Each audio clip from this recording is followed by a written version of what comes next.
Good day and welcome to episode 5 of Quilting with Don Bargello.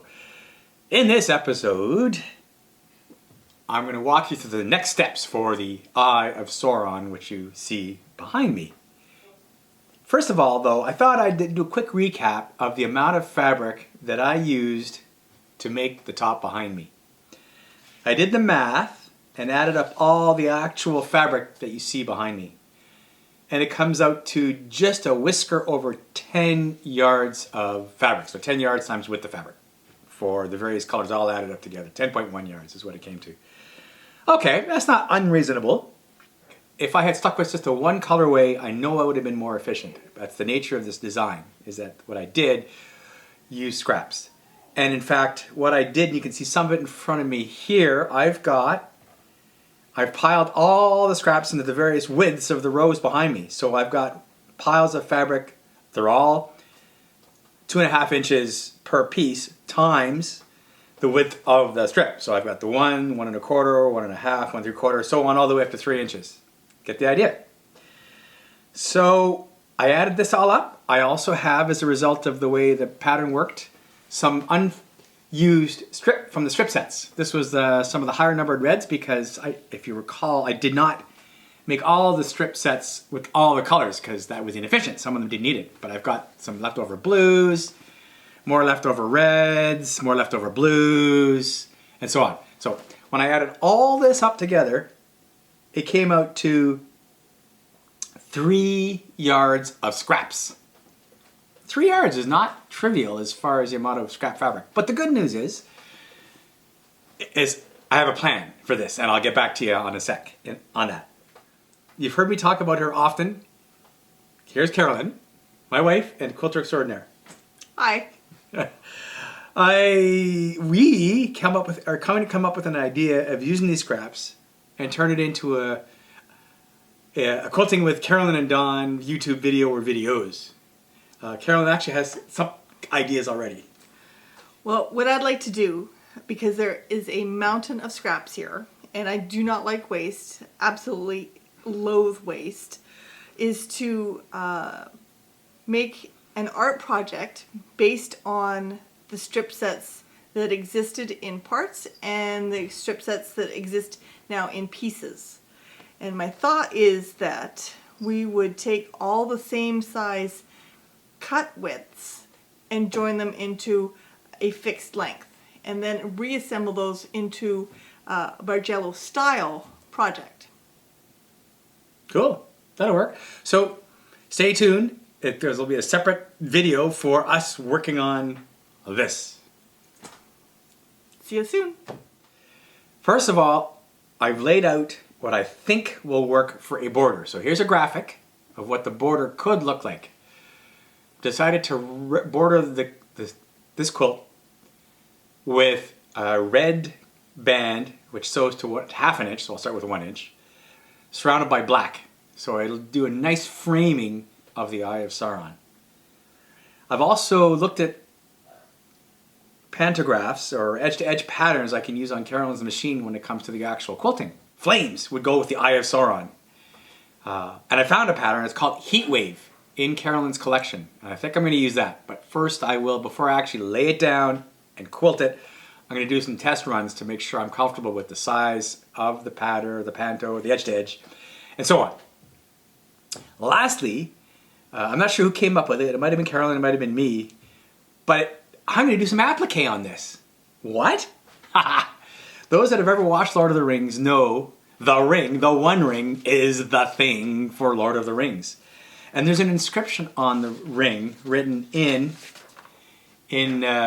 black speech of Mordor. Of course, Tolkien, this is all his creation. But the inscription says, "One ring to rule them all, one ring to find them, one ring to bring them all, and in the darkness bind them." Well, that's pretty heavy. Ooh, I get shivers. So there is actually a way to write that in the black speech, which is called Tengwar, oddly enough, for the uber geeks in Lord of the Rings. So I'm going to applique that script. Here it is. Here's what it looks like. I'm going to applique that onto this quilt top, probably after it's been quilted. So that's where I'm at. Things to do. Next, I'm going to work on the borders. This comes off the rack. I've got a few little unsews and resews to do because I noticed a couple places I'm not quite happy with the way things line up, but only a couple. Really, it's good. To the borders. Oh, one last thing. The borders are going to, I decided, I've never done it before, but I'm going to use mitered corners for the border, which means I will assemble the border in its entirety as a border, then sew it on and miter the corners. That's the concept. I'm going to show you where I'm at right now. I'm waiting for my wide back black fabric to come in. I ordered some from Missouri Star. This way I'm going to be able to have a nice, even, unseamed black border around each side of my currently 100-inch top.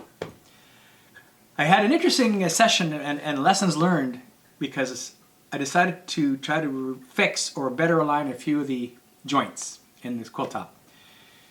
The first joint I attempted to repair, I made worse because as I was unsewing the seam I needed to unsew to realign the flaps, I managed to unsew or at least pull apart one of the flaps themselves. And then when I tried to resew it, it just went totally wonky. I did it twice, no better results. Carolyn went, "You need to resew the flap." So I did. And it's now more or less like it was before I started, maybe a bit better. It wasn't not worth the effort to fix. So there's another one on here I know is there that needs fixing. It's very small misalignment. I'm not going to fix it. It's just not worth the grief.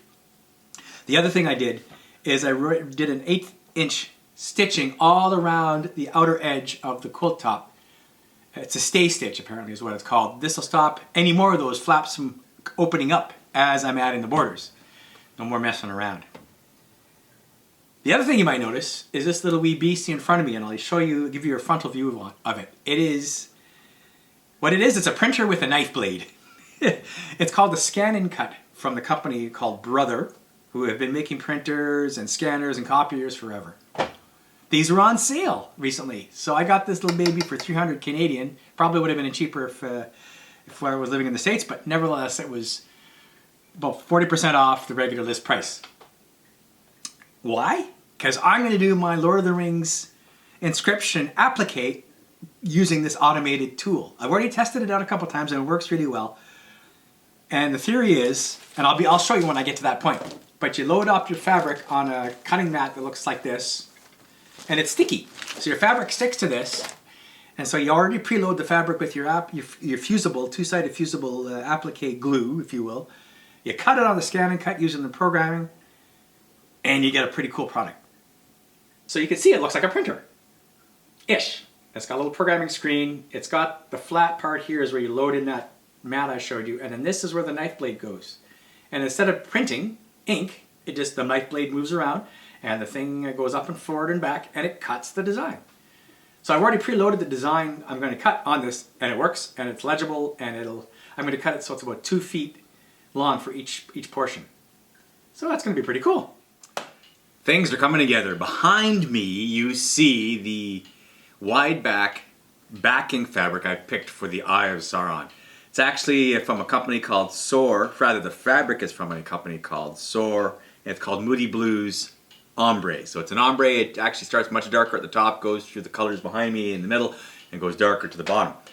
It's a wide back, 108 inch. I got 3 yards of it, so 108 inches by 108 inches. I actually got it from a cool quilting shop in Ontario, Canada, Ingersoll specifically. It's called K&A Quilt Studio, and these guys are amazing with their customer service, and it's beautiful what they sent us. Carolyn also got some wide back fabrics from them for some of her projects. So the other thing is I did a layup of the applique on what it could look like on the quilt top. I still haven't sorted out exactly where I want to put the appliques, but here's one of the ideas I came up with. So there you have it. This is going to wrap up this episode of Quilting with Dawn. I've picked the border and the backing. I've picked appliques and found a way to do them. And I've even picked the quilting pattern. So we'll see how that comes out. Stay tuned. Next episode will be borders and maybe appliques. You'll get to see the Scan and Cut in action. Hope you enjoyed this. You guys have a great one. Cheers.